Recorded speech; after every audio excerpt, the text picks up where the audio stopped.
While I waited to graduate, my parents took my brother to a concert instead. He earned it more than you, they said.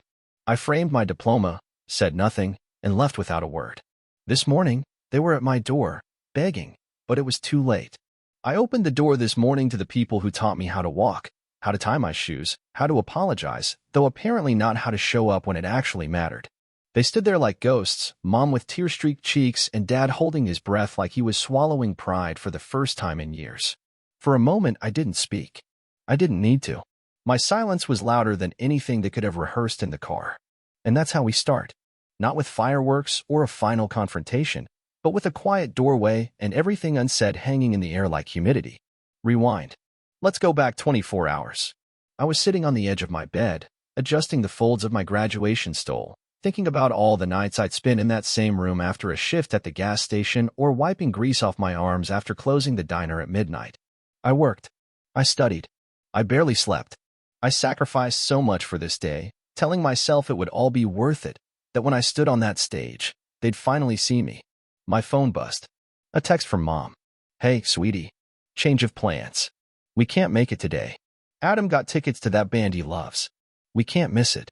He deserves it more after the year he's had. No apology. No explanation. Just he deserves it more. I stared at that message for a solid 5 minutes. Not because I was confused, but because I wasn't. That was the worst part. I wasn't surprised. It was just another tally on a long list of. Adam comes first. Adam, the eternal prodigy. The boy who quit piano after 2 months but still got a recital party. The kid who failed algebra and got a tutor and a new video game to encourage him. The one who wrecked Dad's car last year, then got a newer one a month later. Because he needed it to find work. He still doesn't have a job. And me? I passed on parties, internships, road trips. I scraped together tuition with financial aid, side gigs, and scholarships they never even asked me about. My GPA set at 3.8. My resume had real grit on it. And my biggest cheerleaders were my professors and a barista named Glenn who knew when I needed espresso over pity. I texted back one word okay. Not, I understand.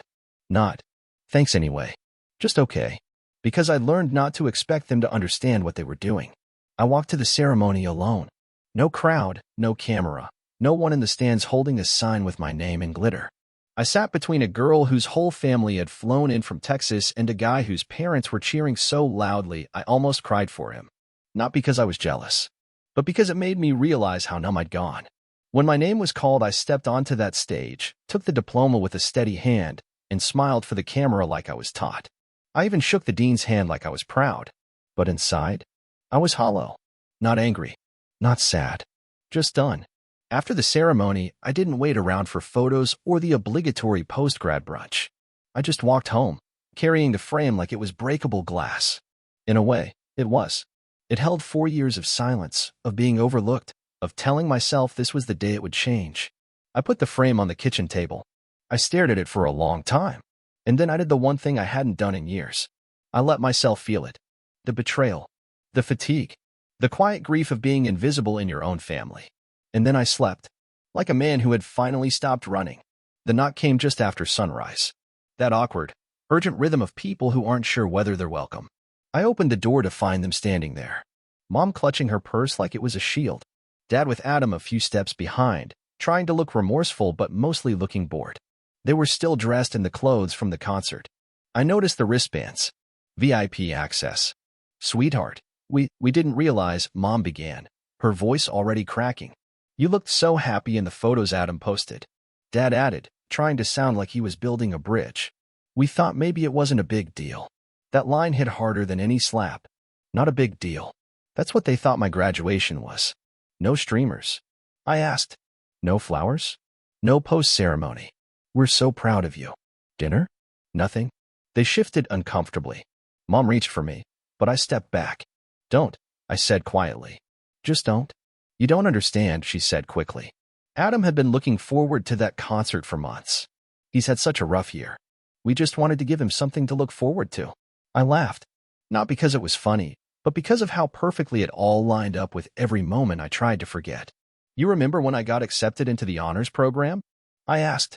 They looked blank. Of course, Mom said cautiously. That was years ago. You didn't come to the induction. I reminded them. said it conflicted with Adam's soccer banquet, which he didn't even show up to. Dad frowned. That's ancient history. I nodded. Right. Like when I got the summer internship in D.C. The one I had to turn down because you said you couldn't help with travel costs. A week later, you bought Adam a drum set he never used. They didn't speak. Adam looked like he wanted to disappear. Good. You've been telling me he's had a hard year for a decade now. I said, what about mine? I worked full-time nights while pulling a double major.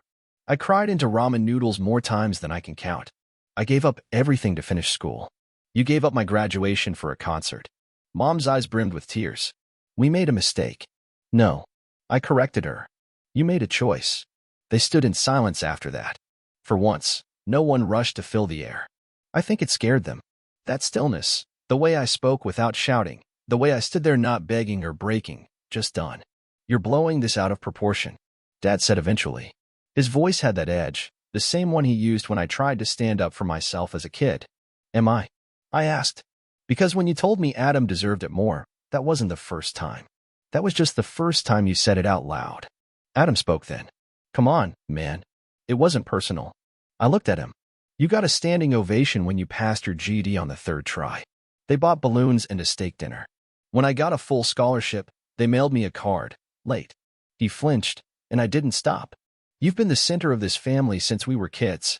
And maybe that made sense when we were young, and you needed more attention. But then I kept growing, and you didn't. And they never noticed the difference. Dad stepped forward. You think we didn't notice your hard work? We're proud of you, son. I shook my head. Pride without presence means nothing. You missed the biggest day of my life to scream lyrics in a stadium. You picked the noise over the silence I've been drowning in for years. Mom looked desperate now. We're here. We're trying. Please, can't we just move past this? That was the moment. The moment I realized they still didn't get it. They wanted to skip to forgiveness like you skip to the chorus of a song you only half remember. I stepped aside, not to let them in, but to make it clear. No, I said. You don't get to stand in this doorway and ask for grace without first walking through everything you ignored. You don't get to show up now and pretend this is reparable. You think this is about one missed graduation? I said, my voice low, deliberate. It's not. This is about every time I was second place in my own family. I looked at Adam again, still no apology in his eyes. Just discomfort. Guilt maybe, but too faint to matter. Remember the science fair? I continued. 7th grade. I won regionals. You didn't come to the awards because Adam had a dentist appointment. I had a cavity. Adam muttered. I ignored him. Or when I got that job offer in another state. I needed help moving, just a few boxes. You said no because Adam wanted to host his friends for a life-changing game night. I didn't know, Mom whispered. You didn't ask. I replied. You never asked? Never checked in. Never saw me unless it was through the lens of how it affected him. Dad tried again. We thought you were fine. You always seemed to have it handled. I did, I said, because I had no choice. They stood in the doorway of my apartment, looking smaller than they ever had in their own home. And in that moment something shifted. I wasn't their son trying to be seen. I was a man in his own place, with his own name on the lease, who had built something out of scraps and silence. And they were just people. People who had forgotten how to love someone they didn't have to rescue. I'm not angry. I told them. Not like I used to be. That burned out a long time ago. No, I'm just done. Done. Mom echoed. Her face was pale. What do you mean? I looked her in the eye. Not cruelly, not coldly, just clearly. I mean, you're not part of the life I'm building. Not anymore. Mom gasped, as if the words physically struck her. You don't mean that. I nodded slowly. I do. Adam stepped forward, trying to act like the peacemaker. You can't just cut off your family, man. I'm not cutting you off. I said, I'm finally recognizing the truth. I've always been on my own. I just stopped pretending otherwise. Dad scoffed, a defensive edge creeping into his voice. So what now? You just erase us. After everything? Everything. I repeated, raising an eyebrow. You mean the birthday card signed in a rush? The we're too busy texts? The seats you left empty yesterday? That's your everything. He looked away, jaw clenched. Good. Let it sting. I didn't get here because of you. I said, I got here to spite you. And I've carried the weight of being invisible long enough. Mom's voice cracked. But we're your parents. And what does that mean to you? I asked. A title? A default right to show up only when it's convenient? Being a parent isn't a claim. It's a commitment. You walked out of that a long time ago. For a second, no one spoke. Just the hum of the hallway outside and the clock ticking behind me. Then Mom stepped forward again, her eyes wide with something halfway between panic and pleading. Please, can we just talk about this? Try to fix it. I shook my head. This isn't a movie. There's no dramatic reunion where we all cry and make up over coffee. This is real life. And in real life, people face consequences. They stare at me like they didn't know me. Maybe they didn't. Maybe they never did. I stepped back into my apartment, hand on the edge of the door. I looked at them one last time, not with hatred, not even with anger. Just release. You made your choices, I said. Now I'm making mine. Then, gently, like setting down a burden, I closed the door. The click of the latch echoed louder than any argument we could have had. I stood there for a second, hands still resting on the doorknob, as if expecting them to knock again, to shout, to force their way back into the narrative. They didn't. Just footsteps shuffling away, muffled voices down the hall, a slow descent of presence fading. I turned back to my apartment. Sparse, quiet, but mine. A small bookshelf I built during finals week. A sofa I bought secondhand but restored like it was an antique. My framed diploma on the kitchen table, still catching the soft light through the blinds. It looked better without them near it. It looked earned. I sat down on the couch, hands clasped between my knees. I expected to feel some sort of triumph or a rush of adrenaline for finally saying what I bottled up for years. But what I felt was clean, like someone had opened a window in a dusty house. The thing is, people think anger is loud, that it's slamming doors and shouted accusations and broken dishes. But the deepest kind of anger is quiet. It's control. It's choosing to walk away with your dignity intact, while they're still trying to understand what went wrong. What they never grasped was that it wasn't just one moment that broke me. It was death by 1,000 dismissals. The little ones, the subtle ones. The way they always introduced Adam first at family dinners. The way my milestones were footnotes while his tantrums were headlines. I grew up measuring love in millimeters and rationing my voice like it cost extra.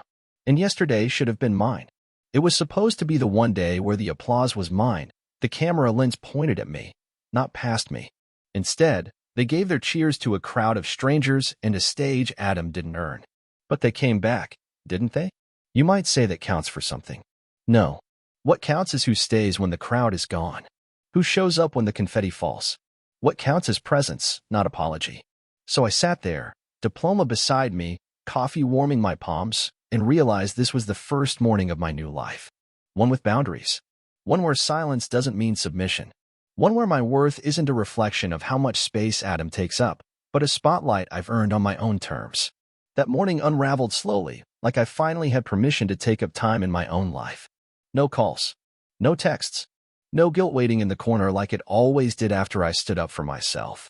I made breakfast, nothing fancy, just eggs and toast, but I cooked it like it mattered. Like I was feeding someone worth feeding. I sat down at the tiny kitchen table and looked at the diploma again.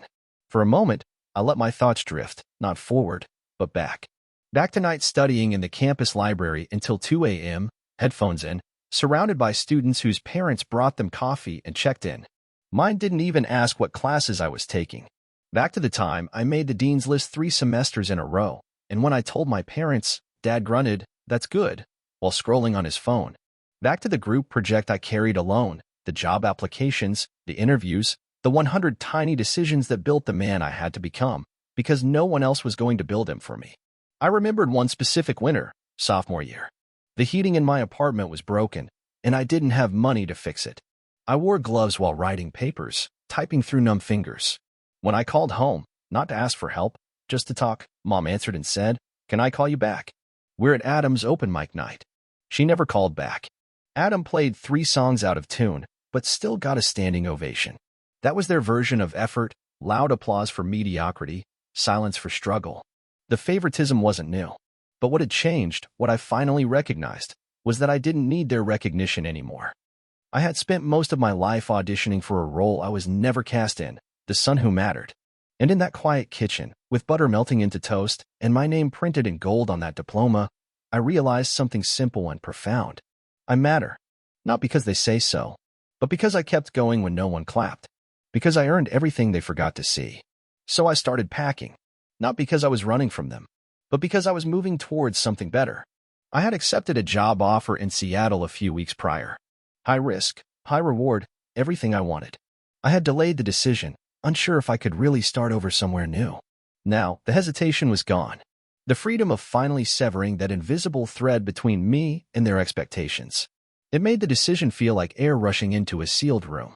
I boxed up the things that mattered: books, notebooks filled with scribbles and goals, letters from professors, a photo of me, and my best friend who'd cheered louder than my parents ever had. I left behind anything tied to their version of me. By noon, I had called the leasing office.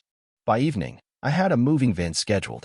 The weight of years slid off my shoulders in the click of a confirmation email. They wouldn't follow me. I knew that. Not because they couldn't, but because deep down, they didn't know how. And that's what made the choice final. Not dramatic. Not cruel. Just necessary. It was 2 days before the move when the letter came. Not a text. Not a voicemail. A letter in Mom's handwriting, loopy, careful, like she drafted it a dozen times. I almost didn't open it. But curiosity has a way of prying into wounds, and I figured I owed myself closure if nothing else. Inside were 4 pages. 4 pages trying to rewrite the past with passive regret and selective memory.